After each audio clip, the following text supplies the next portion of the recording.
문재인 청와대와 더불어민주당을 부동산 적폐의 몸통으로 선언한다. 6월 18일 더불어민주당 의원총회는 고가주택 소유자들에게 종부세와 양도세를 대폭 깎아주기로 결정함으로써 집부자를 위한 정권의 본색을 드러냈다. 문재인 청와대와 더불어민주당은 집값을 폭등시켜 2,300만 집 없는 국민과 2030 세대를 벼락거지로 만든 것도 모자라 벼락부자가 된 집부자들에게 세금을 깎아주는 횡포를 저질렀다. 집 없는 국민과 2030 세대의 목소리를 대변하는 집값 정상화 시민행동은 문재인 청와대와 더불어민주당을 부동산 적폐의 몸통으로 규정하고 온 힘을 다해 이 적폐를 청산할 것임을 선언한다. 문재인 정부에서 집값이 폭등하여 2,300만 무주택 국민이 눈에서 피눈물을 흘리고 있다. 사회에 첫 발을 내딛는 2030 세대는 내 집 마련의 꿈을 빼앗겼다. 문재인 정부의 가장 큰 적폐는 바로 집값 폭등이다. 집값 정상화 시민행동은 집값을 하락시킬 정책을 제시하고 청와대와 더불어민주당에게 이 정책들을 시행할 것을 촉구했다. 그러나 그들은 우리가 제안한 정책을 거들떠보지 않고 폭등한 집값을 떠받칠 정책만 골라서 시행했다. 주택임대사업자 세금 특혜를 폐지하면 160만 채 임대주택이 매물로 나와서 문재인 정권 이전으로 집값이 하락할 것이다. 용산 부지에 30평대 아파트 10만 채를 5억 원에 공급하겠다고 선언하면 30대의 영끌이 즉시 멈출 것이다. 3기 신도시 분양가격을 분양가 상한제 취지에 맞게 34평 기준 3억 4천만 원으로 결정하면 실수요자들이 폭등한 가격에 집을 사지 않을 것이다. 이 정권에서 급증한 전세 대출을 엄격하게 규제하면 집주인들이 전세가를 2억 3억씩 올리지 못할 것이다. 특히 2017년 12월 13일 발표한 임대주택 등록 활성화 방안은 지구상 어느 국가도 시행하자는 집부자 감세 정책이다. 재산세 100% 감면, 종부세 영원, 양도소득세 100% 감면, 임대소득세 75% 이상 감면, 건강보험료 80% 감면, 이런 엄청난 세금 특혜 정책을 촛불로 집권한 문재인 정부가 시행했다는 사실에 경악하지 않을 국민은 없다. 한국도시연구소가 국회 용역 의뢰를 받아 조사한 바에 의하면 2018년 강남과 강북의 주요 아파트 단지에서 임대주택이 대거 등록되었다.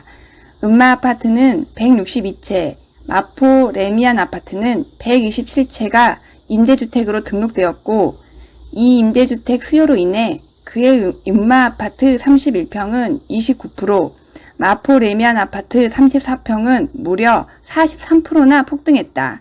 2020년 7월 30일자 KBS 팩트체크팀이 조사하여 보도한 바에 의하면 강남구 아파트 단지에 등록된 임대주택은 7,944채로 강남구 전체 아파트의 7.2%였다. 특히 강남구 중소형 아파트의 경우 전체 세대의 20에서 29%가 임대주택으로 확인되었다. 또한 임대주택의 80%가 2017년 이후 등록되었음도 밝혔다. 문재인 정부의 세금 특혜 정책으로 강남구 아파트값이 폭등했음이 밝혀졌다. 더욱이 그 임대주택들의 78%가 8년 만기이므로 세금 특혜를 전면 폐지하지 않으면 2025년까지 매도로 나오지 않는다. 당군 이래 최대 집값 부양책인 세금 특혜 정책으로 집값이 폭등했는데도 문재인 청와대와 더불어민주당은 세금 특혜의 폐지를 거부했다. 이 정권은 서민을 위한다는 거짓말로 작년 총선에서 압승했고 그 거짓말이 탄로나자 올해 4.7 선거에서 국민의 심판을 받았다. 그러나 그들은 누가 자신을 심판했는지 알려고 하지도 않은 채 2% 집부자들에게 구애의 제스처를 보내고 있다.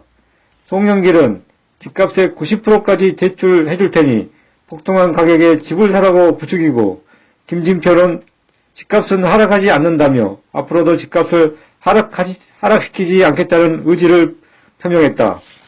5월 27일 부동산 특위는 집값 대책을 발표하며 160만 채 임대주택에 대해 임대 만기가 도래할 때까지 세금 특혜를 100% 보정하겠다고 선언했다. 이런 세금 특혜를 정부가 보장해주는데 어느 멍청한 임대사업자가 자신의 임대주택을 매도할 것인가? 그리고 160만 채의 임대주택이 매물로 나오지 않으면 집값은 하락하지 않을 것이 확실하다. 급기야 6월 18일 의원총회에서 고가주택 소유자들에게 종부세와 양도세를 대폭 깎아주기로 결정했다. 송영길과 김진표는 세금 부담을 완화해야 내년 선거에서 유리하다며 집부자들의 표를 얻기 위해 집 없는 국민들의 고통을 외면하겠다는 의사를 노골적으로 드러냈다. 집 없는 국민과 2030 세대는 더불어민주당에 걸었던 마지막 기대를 접고 이들이 시급히 청산해야 할 부동산 적폐의 몸통임을 선언한다. 만약 지금이라도 자신들이 과오를 깨닫고 주택임대사업자 세금 특혜를 전면 폐지하여 집값을 원상 회복시킨다면 이 선언을 취소할 수도 있다. 그러나 자신의 뒷과를 뉘우치지 않고 수많은 국민에게 극심한 고통을 안기는 악행을 계속 자행한다면 집 없는 국민과 2030 세대의 강력한 응징에 직면할 것임을 엄중히 경고한다. 2021년 6월 21일 집값 정상화 시민행동